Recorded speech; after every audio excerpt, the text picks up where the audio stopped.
everyone, welcome back. Today, in this video, I'm going to show how do we use general overview page template of Redwood to depict employee details. We will show how we can use this template effectively, which will show the list of employees of a particular department. But guys, before we start, I will request everybody to subscribe to my channel and click on a bell icon to get regular updates. So let's begin and see how the general overview page template can be used to depict employee details. So let's go to the visual builder screen, and there we have two business objects. One is called departments, which contains all the department data. You can see we have various departments, and here we have the department ID as a primary key.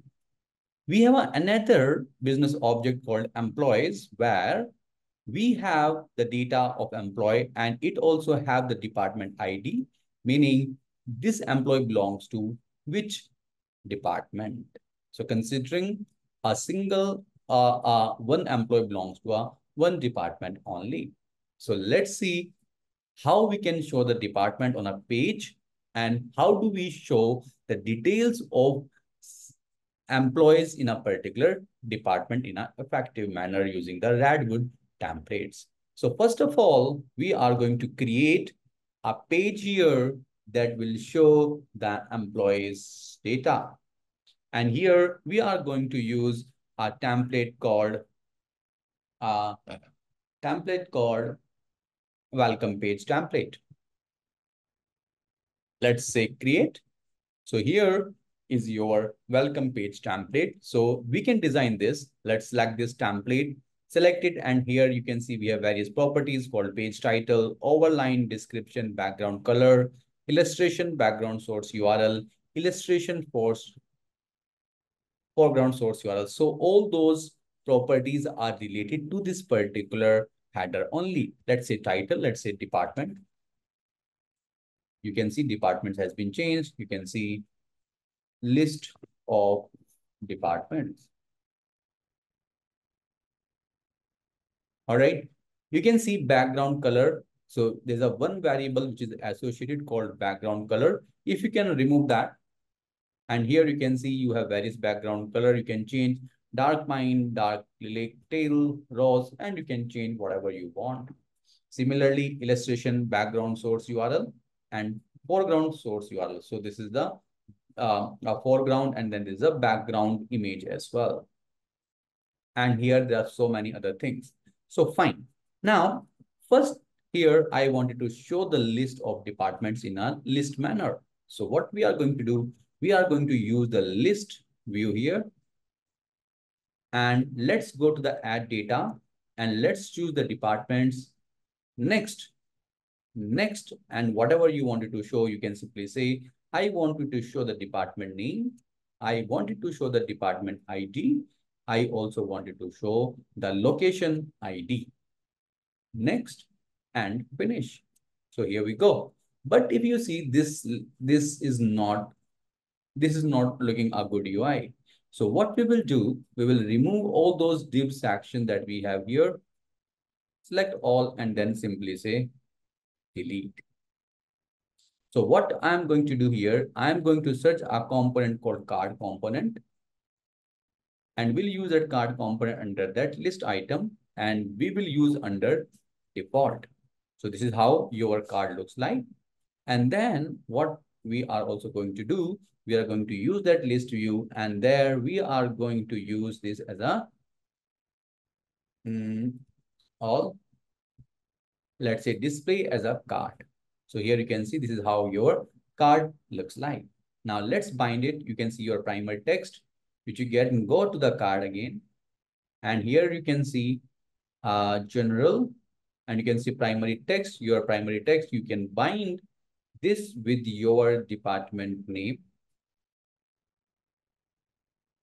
All right. So, all right. And then you can have secondary text line, and directory text also. Let me have directory text is like my department ID. And department ID, it takes as a string. So what I'm going to do, I'm also going to put department ID as this and plus, right?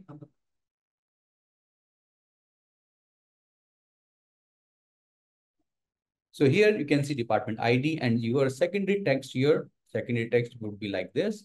And there I'm going to show the location ID. And location ID again, I will say log ID. Here we go. Now you can see we have this department's page here. Now let's go to the property and here you can see department ID. I wanted to make this as a hyperlink so that when you click here, you can go to the another page which will show the list of employees in a particular department. So let's go to the cart and let's, okay, now go to the all. Then there would be a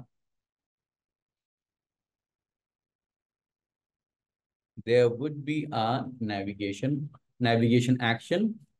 You can say navigation action display is, let's say, on.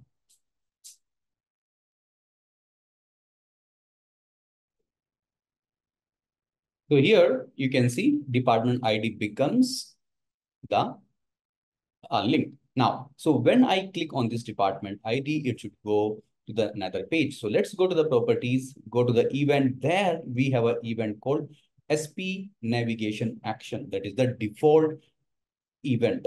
So I will register that event, which will take me to the action chain. And there, what I'm going to do, I'm going to create a navigate to page. And I will create a new page here, which will navigate me to the another page. So here I will say, oh, sorry, I guess what we should do, it's not an employees page. It should be the departments, my bad. You can rename this quickly, right? So let's open this page again. Let's go to the actions and here, let's create another page here and the page would be employees. And there I'm going to choose the general overview page template, provide read-only information for a business object in a simple layout, such as form or timeline. So I'm going to use this. And you can see here, the page has been created for you. So this is how the page looks like. So this is divided into multiple sections, the header section, the detail section, and then you can see here, the main section and then info section. So this is divided into two. All right.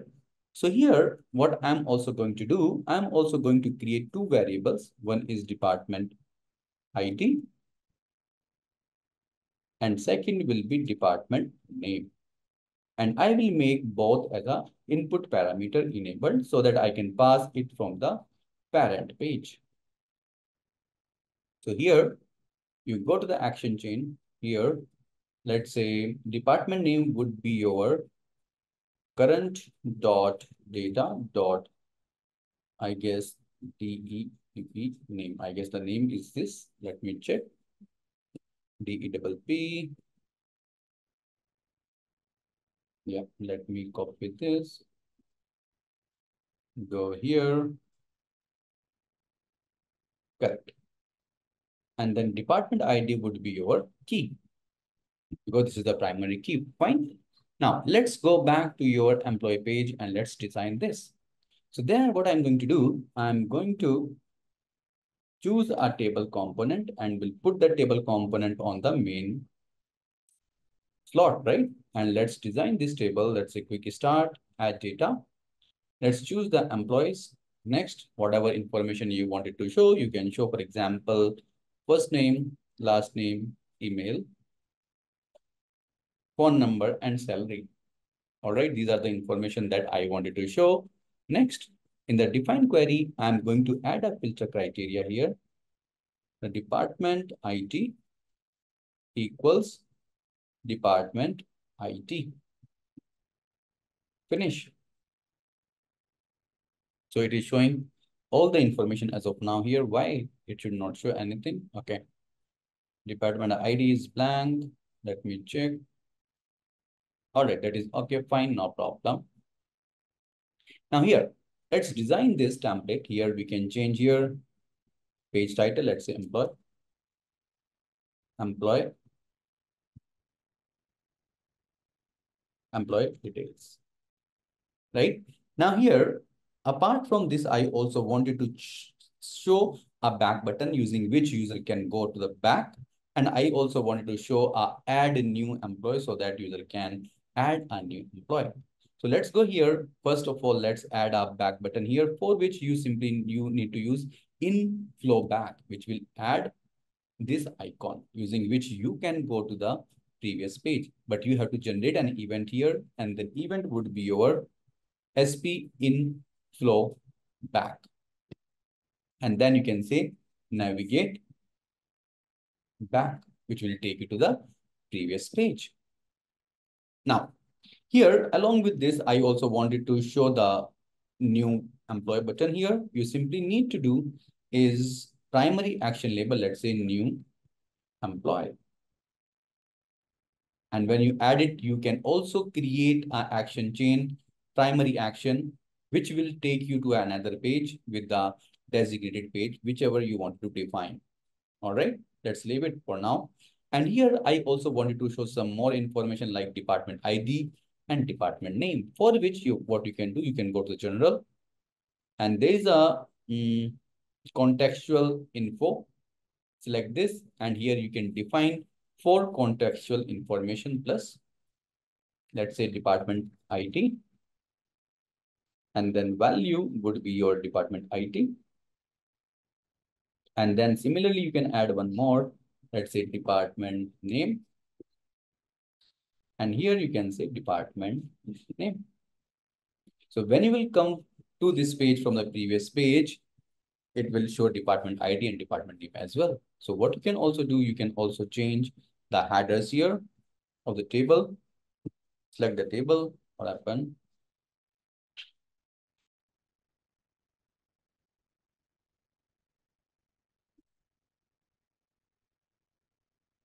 It is not selecting, allowing to select the table.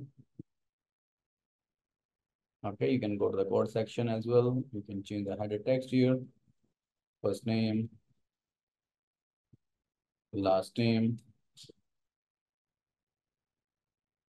email, contact, salary. All right, I hope that's okay. Now let's test this page. So what I'm going to do, I'm going to simply change the default page to departments page, and let's run it. Here we go. You can see, let me go to the department ID 50, shipping, and you can see department ID 50 and shipping. So we have all those employees here. We can go back. We can see department ID 10. We have only single employee, department ID 10. This is your contextual information, and you can go back also. You can see department 30, and department purchasing. There is no employee. So this is how you can use that general overview template to create a nice page, and it's in a Redwood. Guys, I hope you find this video useful. If yes, please don't forget to subscribe to my channel and click on a bell icon to get regular updates. You can find me on LinkedIn, Twitter, Instagram, Facebook, and Pinterest. Thanks for watching the video. Have a good day. Bye-bye.